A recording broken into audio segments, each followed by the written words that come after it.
Hello, my name's Tom and welcome back to my channel where I talk a little bit about theatre, a little bit about being a PhD student and a little bit about those two things crushed together. Now in the UK last Friday, Robert Icke's 2017 production of Hamlet was broadcast as live on BBC Two. And as of uploading, as long as I get this all edited in time, it is still available on BBC iPlayer. Apologies to those elsewhere in the world, but if you are in the UK or they have indeed made it available elsewhere, I would suggest going to catch that production online somewhere before watching this video. It is a long production to watch, but I think at least is worth it. And this video too has ended up being quite long, but I hope that will also be worth your time as well.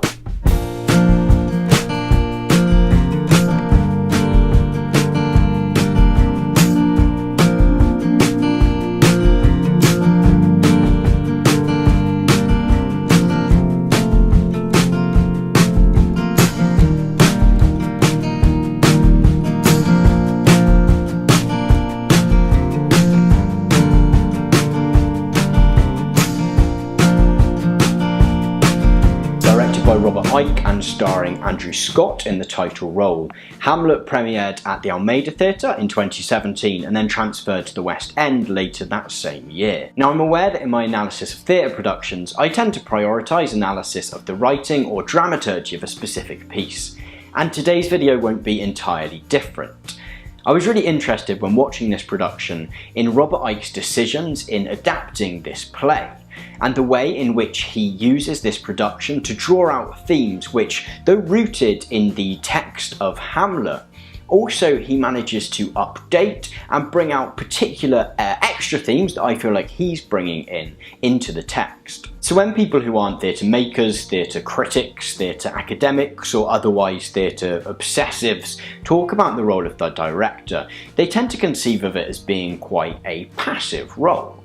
And in some cases this is in sync with how directors conceive themselves. Frank Hauser, theatre director, when talking about the directing of new writing works, for example, describes the role of the director as to be almost a midwife to the birthing of that play. This isn't, however, always the case. The exception to this casual view of the director is perhaps Shakespeare, when, due to the age and perhaps the canonical role of these texts, audiences are much more primed to see the interpretive role that a director will take when using that particular text in a production. For better or for worse, Shakespeare has a rarefied place within the English-speaking dramatic and literary canon, and this pretense to greatness has a huge effect on how people approach Shakespeare, both whether they are artists looking to interpret that work for the stage or audiences going to watch it. Side note, I am likely to use the word Shakespeare an awful lot during this video, but I kind of categorically refuse to refer to him as the Bard, because that's just cheesy.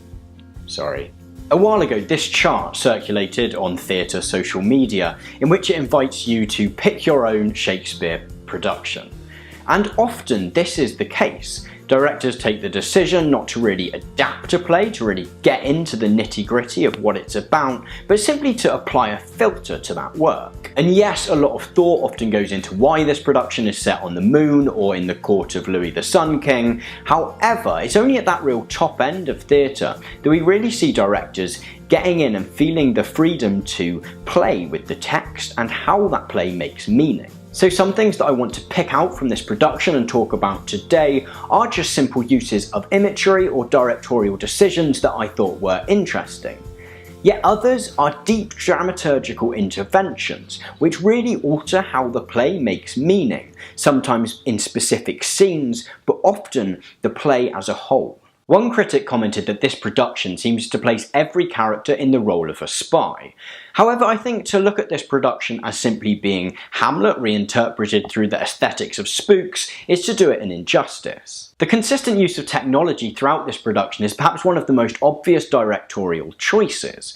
I don't think we need to go into too much historical context to understand why there isn't a particularly large use of computers in Shakespeare's work. But this is more than just a lame attempt to update the play. Instead, the continual presence of the recording of the characters fundamentally affects how they act within each scene. Claudius is king, and thus at the beginning of the play has all the power.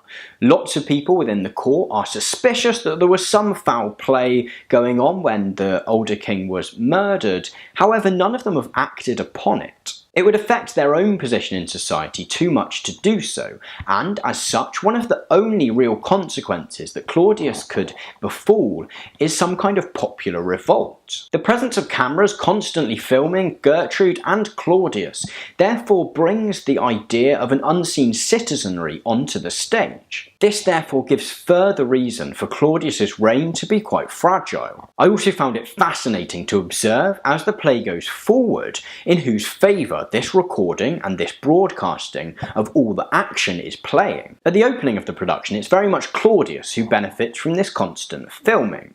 He's able to project this very squeaky clean, statesman-like image to the world. Hamlet, on the other hand, has to plot his revenge very carefully, knowing that he is constantly being watched. The moment when Claudius exits during the mousetrap, the play within the play then, has much wider implications here. In many productions of Hamlet, this moment is simply that in which Hamlet has some kind of proof that Claudius was involved in the murder of his father. In this production, however, there's far wider implications, with Claudius's reign suddenly seeming much less sure-footed, and therefore him having to act much more rashly as the play goes forward from this point. Suddenly he looks far less in control, and we have far more reason for him to put Hamlet into exile. I could go even further here into the fact that the ghost comes part and parcel of the technology within the play, and how this brings kind of allusions to Ryle's notion of the ghost in the machine being consciousness within the human body. However, this video is also looking quite long already, so I won't. There was also a bit where I wanted to explore whether we could read this as alt-right Hamlet, but again, kind of cut for time. So, there are a fair few ways where Icke's directorial decisions manage to not just apply a filter to this production or draw out specific themes, but instead to have fundamental implications for the dramaturgy of the play. And it's those that I want to explore in the latter half of this video. The first is in the opening few scenes of the play, where instead of having them occur discontinuously with a scene break in between, Icke makes the decisions to run these scenes together, and, furthermore, has Hamlet present on stage throughout. Each scene takes place within this living room-ish area, while the party that Claudius and Gertrude are throwing carries on outside, that large glass window again bringing forward this theme of always being watched. And Hamlet, rather than being absent, is behind the sofa, listening. Because if we were to point at one thing that Shakespeare is bad at, it would be exposition. And he is really bad at exposition. In many Shakespeare plays, we find ourselves being introduced to characters not through their actions on stage, but instead by people talking about what they're like. It happens in Hamlet and it happens in Macbeth. In these opening scenes where Hamlet's character is fleshed out then, what Icke invites us to do is to see them through Hamlet's eyes as he watches these conversations take place. And this, in many ways, adds a dramatic tension and a dramatic irony to these scenes which isn't really there in the source material. It adds to and elevates each of these scenes in a way that gives each word said a double meaning, both in the conversation that's happening between the two characters and to Hamlet hiding behind that sofa, and works, I think, really, really well. The second dramaturgical intervention I wanted to talk about is Athelia. Now, I won't pretend that I've seen 1,000 versions of Hamlet, but this is certainly the most harassed and put upon version of Athelia that I've seen on stage or screen.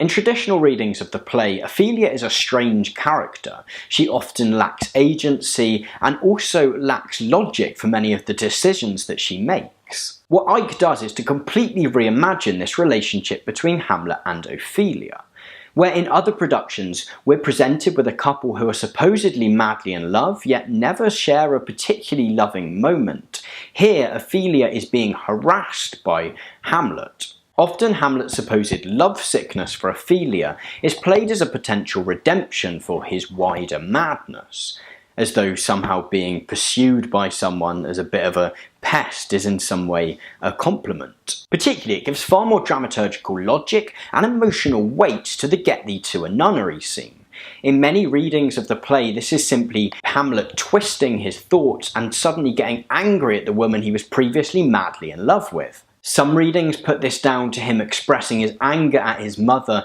simply at the nearest woman, and often the only other woman in Elsinore. Other readings simply put it down to his general madness. By instead allowing this scene to be the outcome of Athelia finally telling Hamlet to get lost, Icke essentially allows us to experience this scene with much more added emotional weight and makes it a genuine dramaturgical turning point within the play. Western theatre is at the moment witnessing some incredibly interesting directorial work.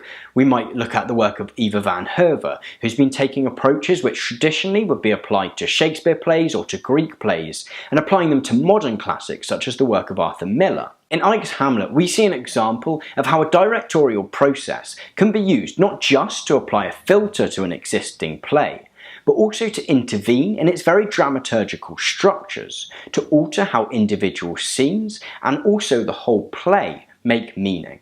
If you've made it this far, then thank you very much for watching this video. I hope it's been as interesting to watch as it has been to reflect on this production, which is one of the few Shakespeares in recent years that I've more than just bared with. If you've enjoyed this video, then please do consider subscribing or potentially giving it a thumbs up, and also let me know what you think about the whole green screen thing. It's literally just some card on the wall, so hopefully it works.